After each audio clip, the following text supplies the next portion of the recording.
So hello everyone. In the last video, I had discussed about socialism in Russia, socialism in Europe and Russian Revolution. तो उस video से एक break लेते हैं और हम लोग क्योंकि पहला चैप्टर हमारा रह गया था फ्रेंच रेवोल्यूशन, तो इस वीडियो में हम बेसिकली फ्रेंच रेवोल्यूशन को डिस्कस करने वाले हैं। देखो फ्रेंच रेवोल्यूशन जो है, क्योंकि ये पहला चैप्टर है और कहीं ना कहीं हम देखें तो सोशलिज्म इन रशिया वाला जो हमारा चैप्टर है उसका बैकग्राउंड जो है वो फ्रेंच रेवोल्यूशन से शुरू होता है, तो it is mandatory to discuss French revolution first. और 22 से पहले जो सोशलिज्म इन रसिया है वो भी ख़त्म हो जाएगा, क्योंकि हाँ तो फ्रेंच रेवोल्यूशन जो है, सबसे पहले एक डेट हम याद करेंगे। फ्रेंच रेवोल्यूशन का कुछ भी हो तो इस डेट को आप याद कर लो।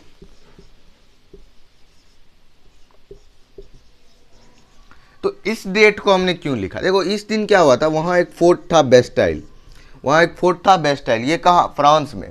इसको तोड़ दिया गया, करीब 7,000 लोग एक जगह एक्यूमुलेट हुए और इन लोगों ने मिलकर इस फोर्ट को तोड़ दिया और इस फोर्ट से 7 प्रिजन्स को निकाल दिया। ठीक है, तो ये स्टोरी शुरू कहाँ से होती है, फ्रेंच रेवोल्यूशन। तो अभी हम लोग फ्लैशबैक में भी जाएंगे कि ये क्यों तोड़ा, कैसे तोड़ा, उस पर भी डिस्कस करेंगे। But first we need to discuss कि देखो हुआ क्या कि 14 जुलाई 1789 को बेस्टाइल फोर्ट में 7,000 लोगों का एक मिलिशिया या कहो 7,000 लोगों ने अटैक किया, वहाँ के कमांडर को मार दिया और वहाँ मतलब वो से 7 प्रिजनर जो थे, 7 थे प्रिजनर्स, उनको निकाल दिया। अब देखो वो ऐसा कंडीशन था कि वो जो बेस्टाइल का जो स्टोन्स था ना, ईट था, ब्रिक जो था ना, स्टोन ब्रिक जो भी उससे रेसिड्यू निकला तोड़ने के बाद, उसको लोग ले गए एज ए मेमोयर। तो ऐसा क्या हुआ था, क्यों इस बेस्टाइल फोर्ट को इस डेट में तोड़ा गया और क्या हुआ था फ्रांस में 1789 में कि फ्रांस में ऐसा डिस्ट्रक्शन हुआ। तो इसी के लिए हम एक चैप्टर पढ़ते हैं फ्रेंच रेवोल्यूशन। देखो फ्रेंच रेवोल्यूशन चैप्टर का जो मॉरल है, the moral of the chapter is change. इसी चेंज का रिफरेंस हमने जब रशियन रेवोल्यूशन स्टार्ट की करेंगे या कर रखा है तो हमको पता चलता है। हम लोग जब फ्रेंच रेवोल्यूशन देख रहे हैं तो हम लोगों ने देखो फ्रांस को, अगर हम लोग देखें फ्रांस के पॉलिटिकल कंडीशन को एक बार ध्यान से, क्योंकि एक बार चैप्टर को हम ऊपर से देखेंगे तो फ्रांस में कई सारा चेंज आया। सबसे पहले फ्रांस में लुईस 16 रूल कर रहा था।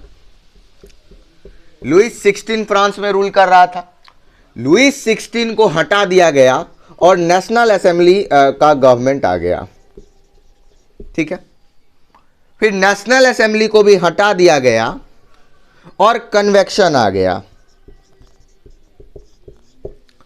फिर कन्वेक्शन को भी हटा दिया गया। ये कन्वेक्शन यानी जैकोबिन क्लब, या ये ऐसे हम लोग बना लेंगे। फिर इस कन्वेक्शन को भी हटा दिया गया और इसके बाद डायरेक्टरी आ गया।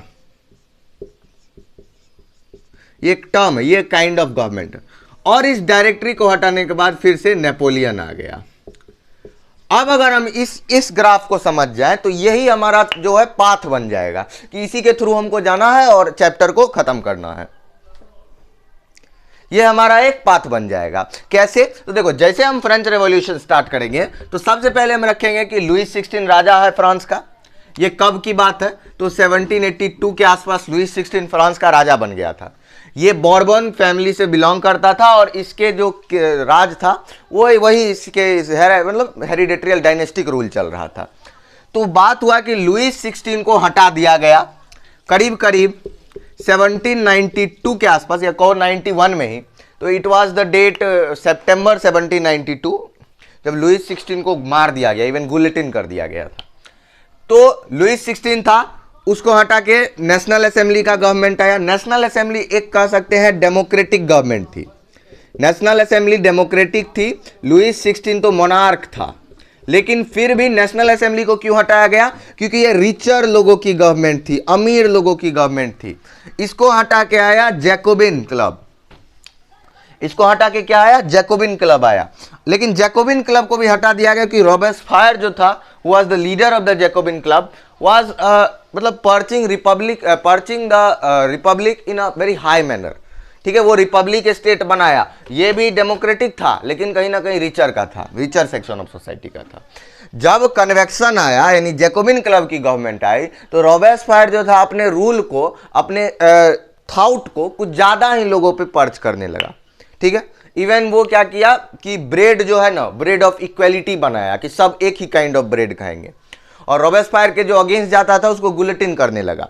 तो रॉबेस्पायर भी गलत करने लगा, तब डायरेक्टरी की गवर्नमेंट आई और फाइनली डायरेक्टरी में कन्फ्लिक्ट होने के कारण नेपोलियन की गवर्नमेंट आ गई और 1815 में नेपोलियन भी वैसे मारा गया था at the battle of Waterloo. तो मोनार्की, सेमी डेमोक्रेसी इसीलिए क्योंकि यहां पे सबको तो राइट ऑफ वोट नहीं था, वुमेन को राइट ऑफ वोट नहीं था, ठीक है, और पुअरर सेक्शन ऑफ सोसाइटी। तो सेमी डेमोक्रेसी, नेशनल असेंबली के गवर्नमेंट को हम लोग कह सकते हैं। ये नेशनल असेंबली जो है ये kind of semi democracy. Convection, complete democracy, ये भी कंप्लीट डेमोक्रेसी या काइंड ऑफ डेमोक्रेसी, फिर से मोनार्की। तो एक साइकिल बन गया, ये एक साइकिल बन गया, मोनार्की कहो डिक्टेटरशिप को। तो हम लोग इतना ही चीज को पढ़ेंगे। हम लोग चैप्टर को जब भी पढ़ेंगे तो ये समझ लेंगे कि हमें पढ़ना क्या है। सबसे पहले हम लोग लुईस 16 को समझेंगे कि ऐसा क्या कंडीशन था कि इस लुईस 16 को हटा के इनको आना पड़ा। और ये है कौन, ये नेशनल असेंबली कौन है, who are the leader of this assembly, ये कन्वेक्शन क्या है और जैकोबिन क्लब क्या है। इसी में हम लोग मैक्सिमिलियन रॉबेस्पायर के बारे में पढ़ेंगे, रेन ऑफ टेरर के बारे में पढ़ेंगे, फिर नेपोलियन, फिर डायरेक्टरी क्यों आया, ये जब था ही तो ये क्यों आया, ये जब था तो ये क्यों आया, ये भी पढ़ना है। तो इस पूरे चैप्टर में हम लोग यही पढ़ेंगे। So this is the first part. अब देखो हम लोग इसके आगे बढ़ते हैं, द सेकेंड पार्ट।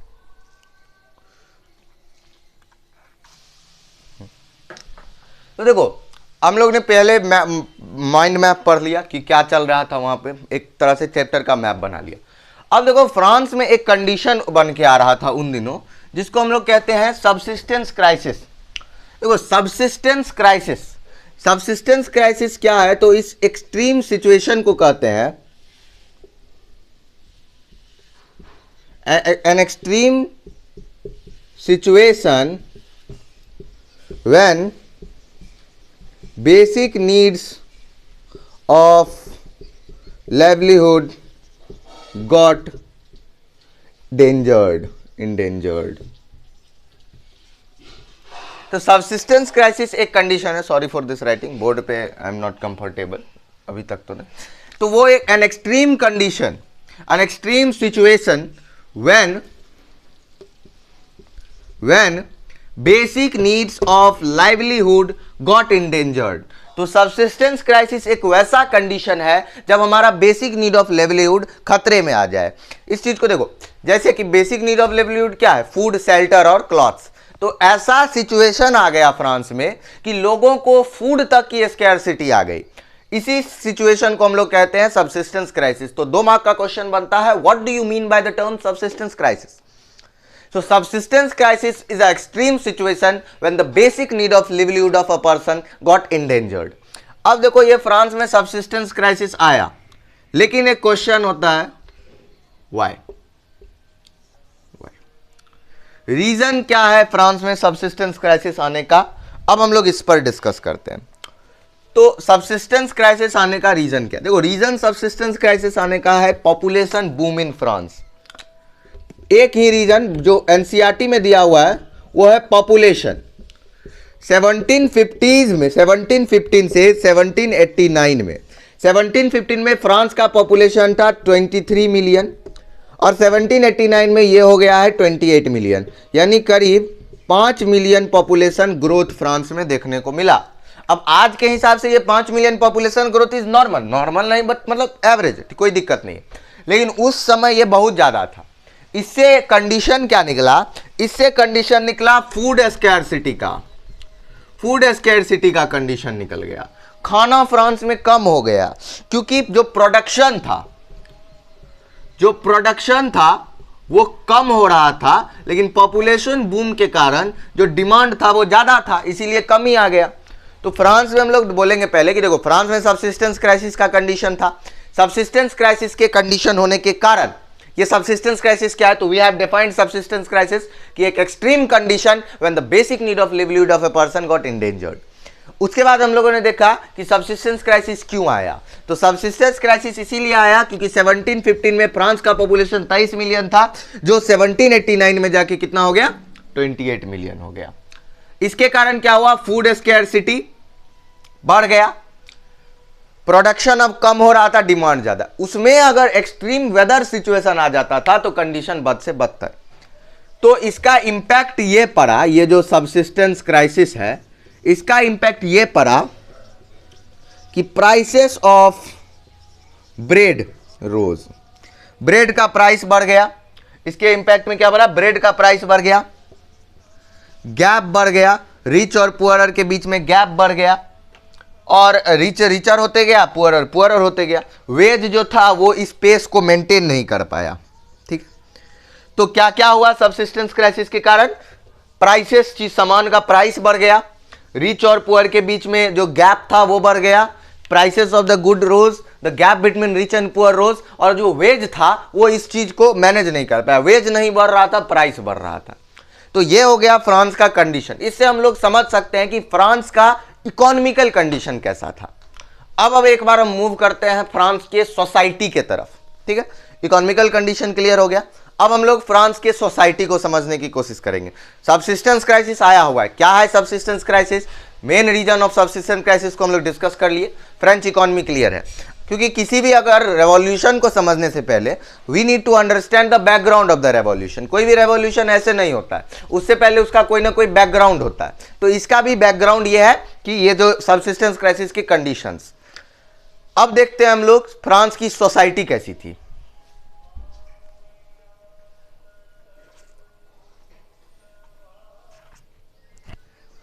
देखो, अब हम लोग फ्रांस की सोसाइटी को समझेंगे। देखो, फ्रांस का जो टोटल सोसाइटी था वो 3 भाग में डिफाइन था, मतलब डिवाइडेड था। तो ये हमारा फ्रांस है, तो 3 भाग में ये सोसाइटी को हम लोग डिवाइड कर देते हैं। तो first part of society is हमारा क्लर्जी, दूसरा नोबेलिटी, और तीसरा थर्ड स्टेट। यहां भी देखेंगे सबसे अपर पार्ट क्या है, क्लर्जी। उसके बाद जो सेकेंड पार्ट है वो है नोबेलिटी, और फिर थर्ड पार्ट जो है वो है हमारा थर्ड स्टेट। तो फ्रांस के जो है 3 भाग में बटा हुआ है। अब ये क्लर्जी जो है ये कौन है, तो क्लर्जी में हमारा चर्च से जुड़ा हुआ लोग, प्रीस्ट वगैरह आ जाता है क्लर्जी में। नोबेलिटी में नोबल्स जो है, किंग है उसका मिनिस्टर है, ये नोबेलिटी में आता है। और थर्ड स्टेट में पुअरर भी लोग आता है, पीजेंट भी आता है, लेबर भी आता है, ब्रेड वर्कर भी आता है, साथ ही साथ कुछ मर्चेंट्स, ट्रेडर जो भी आता है। जो क्लर्जी नोबेलिटी नहीं है वो थर्ड स्टेट में आता है। तो हम लोग समझे कि फ्रांस का जो सोसाइटी था वो 3 भाग में बटा हुआ था।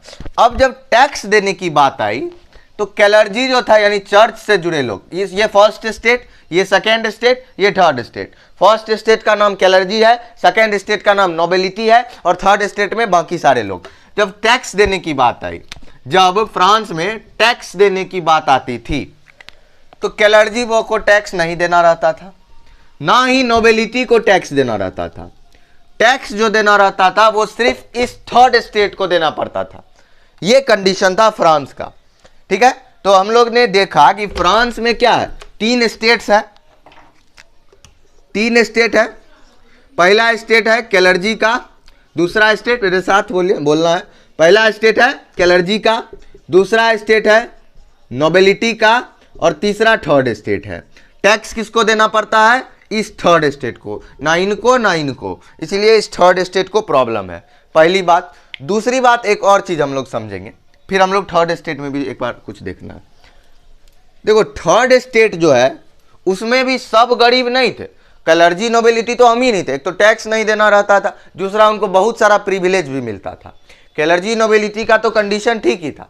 थर्ड स्टेट में भी कुछ लोगों का कंडीशन अच्छा था, जिसको हम लोग मिडिल क्लास कहते हैं।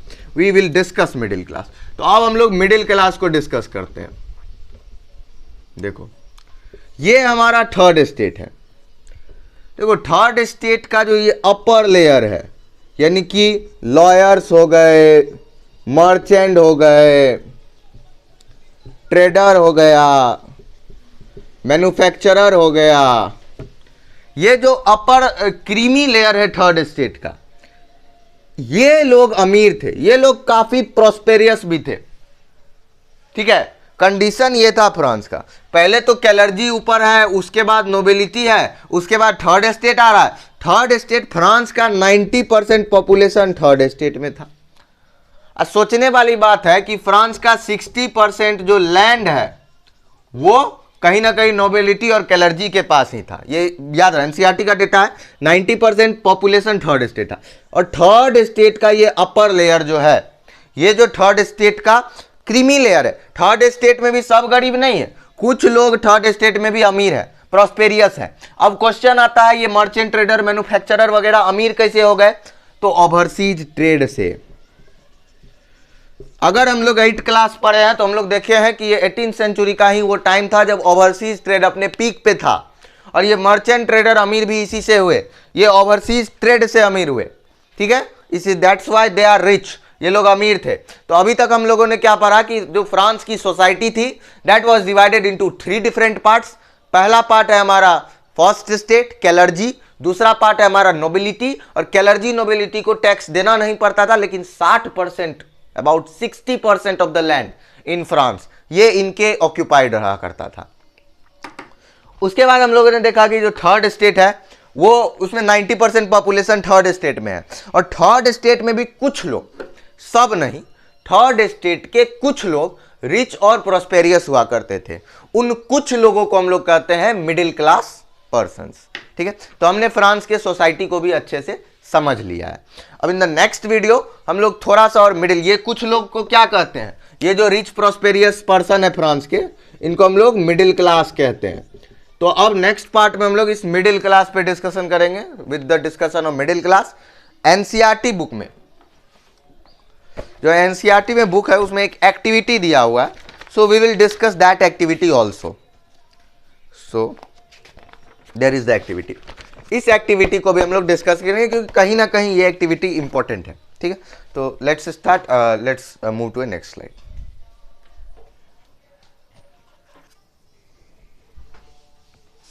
देखो अब हम लोग जो थर्ड स्टेट है उसको थोड़ा सा देखते हैं। एक बार तो हम लोग देख लिया था कि मिडिल क्लास किसको कहते हैं। होप यू हैव अंडरस्टूड कि मिडिल क्लास कौन है, कि थर्ड स्टेट में जो रिच एंड प्रॉस्पेरियस सेक्शन है वो मिडिल क्लास है। बट एक बार हम लोग नोट्स भी देख लेते हैं। तो देखो जो एक सेक्शन है थर्ड स्टेट का, जो रिच है साथ ही साथ प्रोस्पेरियस है, एक सेक्शन जो है थर्ड स्टेट का जो रिच है साथ ही साथ प्रोस्पेरियस है, उसी सेक्शन को हम लोग मिडिल क्लास कहते हैं। ये लोग कौन है, तो मर्चेंट्स हैं, ट्रेडर हैं, लॉयर्स हैं। ये लोग रिच कैसे हैं, तो ओवरसीज ट्रेड से हैं। हम लोग डिस्कशन किया, ओवरसीज ट्रेड मतलब बाहर, फ्रांस से बाहर जाकर ट्रेड करना, ठीक है। ये लोग ट्रेडर्स हैं, इसीलिए अमीर हैं। और हम लोगों ने देखा कि देखो ये लोग के थॉट्स क्या थे, ये लोग क्या सोचते थे। ये लोग सोचते थे कि सोसाइटी के किसी भी ग्रुप को बाय बर्थ प्रिविलेज नहीं मिलना चाहिए। ये लोग सोचते थे कि किसी भी पर्सन का सोशल स्टेटस उसके मेरिट पे डिपेंड होना चाहिए, और एक इक्वल सोसाइटी की डिमांड करते थे, ठीक है। तो अभी तक हम लोगों ने क्या पढ़ा, तो अभी तक हम लोगों ने फ्रांस के सोसाइटी को देखा। फ्रांस के सोसाइटी के साथ साथ वी हैड डिस्कस अबाउट कि फ्रांस में सबसिस्टेंस क्राइसिस आ रखा है। सबसिस्टेंस क्राइसिस क्या है, what are the values of subsistence crisis, क्यों है सबसिस्टेंस क्राइसिस, पॉपुलेशन बूम देखा। उसके बाद हम लोगों ने मिडिल क्लास देखा, साथ ही साथ फ्रांस के इकोनॉमी को भी समझने की कोशिश की। तो अब हम लोग नेक्स्ट पार्ट में इस वाले एक्टिविटी को देखते हैं, इस एक्टिविटी को, और इस वीडियो के फर्स्ट पार्ट को कंक्लूड करते हैं। फर्स्ट पार्ट में हमने सबसिस्टेंस क्राइसिस को समझा, उसके रीजन्स को समझे, फ्रांस के इकोनॉमिकल कंडीशन को समझा, सोसाइटी को समझा। अगले पार्ट से हम फ्रेंच रेवोल्यूशन का मेन पार्ट शुरू कर सकते हैं। सो अब हम लोग इस एक्टिविटी पे देखते हैं।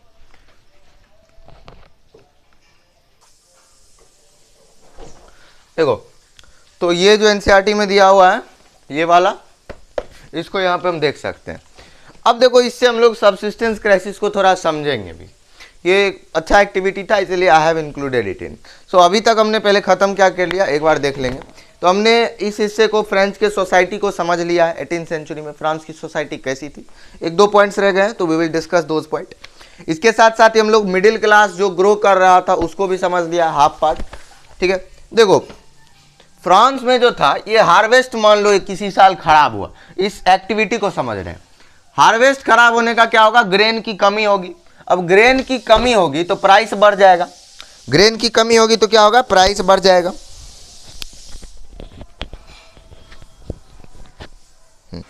ग्रेन की कमी से क्या होगा, प्राइस बढ़ेगा। प्राइस बढ़ने से लोग के एक्सेस से ये बाहर निकल जाएगा। तो या तो फूड के लिए लड़ाई होगी या लोग खाना छोड़ेंगे, या तो लड़ेंगे या छोड़ेंगे। पैसा तो है नहीं, लड़ेंगे तो भी डेथ होगा, और खाना छोड़ेंगे तो एपिडेमिक फैलेगा, मेल न्यूट्रिशन होगा, और तब भी डेथ होगा। तो तो डेथ हो रहा था फ्रांस में। इस साइकिल को समझने के लिए ये एक्टिविटी इंपॉर्टेंट है। देखो और इसमें और कुछ बचा नहीं है, बट एक दो पॉइंट और हम लोग डिस्कस करना है। जैसे कि क्लर्जी को टैक्स नहीं देना रहता था, नोबिलिटी को टैक्स देना नहीं रहता था, और जो हमारा थर्ड स्टेट था उससे बहुत टाइप का टैक्स लिया जाता था। जैसे कि उनसे टोबैको पे भी टैक्स ले लिया जाता था, जो डेली यूज के चीज़ थे, जैसे टोबैको हो गया, साल्ट हो गया, दे ऑल्सो हैड टू पे द इनडायरेक्ट टैक्सेस।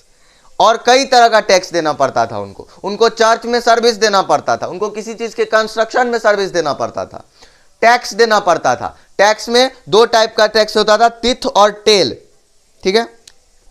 तो तिथ मतलब एक टैक्स जो चर्च, तिथ और टेल। फ्रांस में कितने टाइप के टैक्स थे? तिथ और टेल। वो टैक्स जो चर्च को देना पड़ता था उसको तिथ कहते हैं, और डायरेक्ट टैक्सेस को हम लोग टेल कहते हैं। तो अभी तक हम लोगों ने डिस्कस किया कि फ्रांस में सबसिस्टेंस क्राइसिस की एक कंडीशन आई थी। सबसिस्टेंस क्राइसिस क्यों आया था? पॉपुलेशन के बढ़ने के कारण। उसके बाद हम लोग फ्रांस के सोसाइटी को डिस्कस कर रहे थे। While discussing the French society we had concluded कि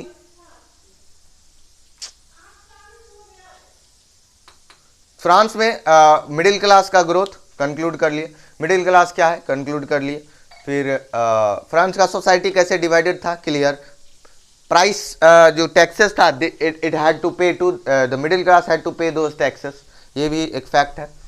और बाकी तिथ और टेल कवर हो गया। उसके बाद मिडिल क्लास समझ आ गया, सबसिस्टेंस क्राइसिस क्लियर है, एक्टिविटी क्लियर है। In the next video, next part of this chapter, हम लोग डिस्कस करेंगे कुछ फिलोसफर्स के बारे में, जैसे मॉन्टेस्क्यू, जीन जैक रोजो, जॉन लोक, इन फिलोसफर्स के बारे में। फिर हम लोग धीरे धीरे स्टेट जनरल की मीटिंग हुई, क्यों लुईस 16 जो राजा था उसको हटाना पड़ा। एक्चुअली लुईस 16 को टैक्स बढ़ाने का मन था। Louis 16 wanted to increase tax, लेकिन ये चीज़ लुईस 16 अपने मन से कर नहीं सकता था, ठीक है। उसके लिए स्टेट जनरल की मीटिंग बुलानी पड़ती थी। लुईस 16 को टैक्स बढ़ाने का मन क्यों था, नेक्स्ट वीडियो की शुरुआत हम इसी से करेंगे।